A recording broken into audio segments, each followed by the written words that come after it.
test cell. What have you been finding out there? Hi, CL. Well, one of the things that stood out is a pledge from the government to cut red tape and allow pavement dining like we saw during COVID. So that's something to help restaurants like this one, very sadly closed here in Newcastle. But what we've also been seeing today here are lots and lots of empty shops. So what are they going to be doing about that? I've been talking, first of all, though, to residents who are here, telling me about the decline of this high street. One woman told me it's like a ghost town. It's not a high street anymore, she said. It's just a passageway through town.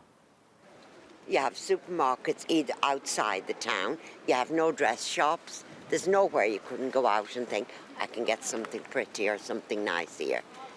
I think I'd just come to meet my friends. I wouldn't come into town otherwise because there's nothing to do.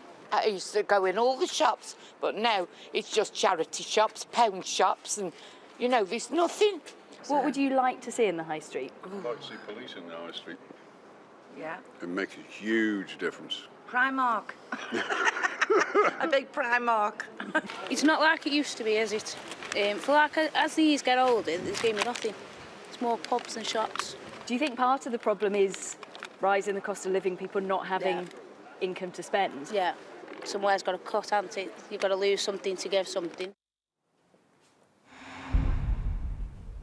So a number of reasons people giving there for not coming to the high street. Cost of living, for example, antisocial behaviour. Lots of people also telling me they shop online. But the big thing is there are so many empty shops. And one thing the government is pledging today is that if properties are vacant for more than a year, then landlords will have to turn them to the local authority and do a rent auction. So perhaps they would go to community projects or small businesses. Now, something similar has already happened here in this pop-up shop, and we can speak to the woman behind it now. It's being used for local installations and exhibitions. So Gemma Thomas, thank you for having us.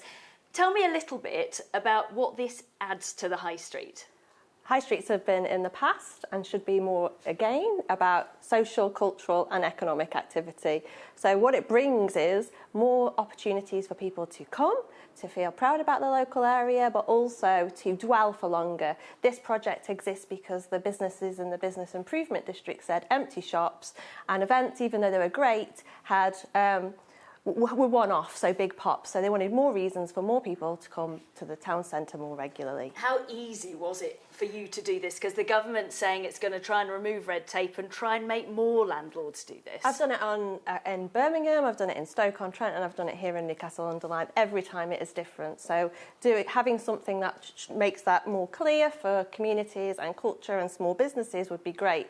This took a year, it was COVID, to actually get into this unit and one behind. We spoke to one of the big landlord associations today. They said this is a political gimmick. You shouldn't put landlords at more risk. You should incentivise them. What do you make of that? I think what has to happen is partnerships and conversations. So I wouldn't agree that you should force anybody to do anything. However, I think there should be some safeguarding. If communities are being and small businesses are being encouraged to come into town centres and revitalise them, actually having something that protects them as well as protecting the landlords would be really beneficial as part of the project. OK, Gemma, thank you so much for joining us. Doing a great job here, and it looks like we might be seeing more of this kind of thing on the high street to come.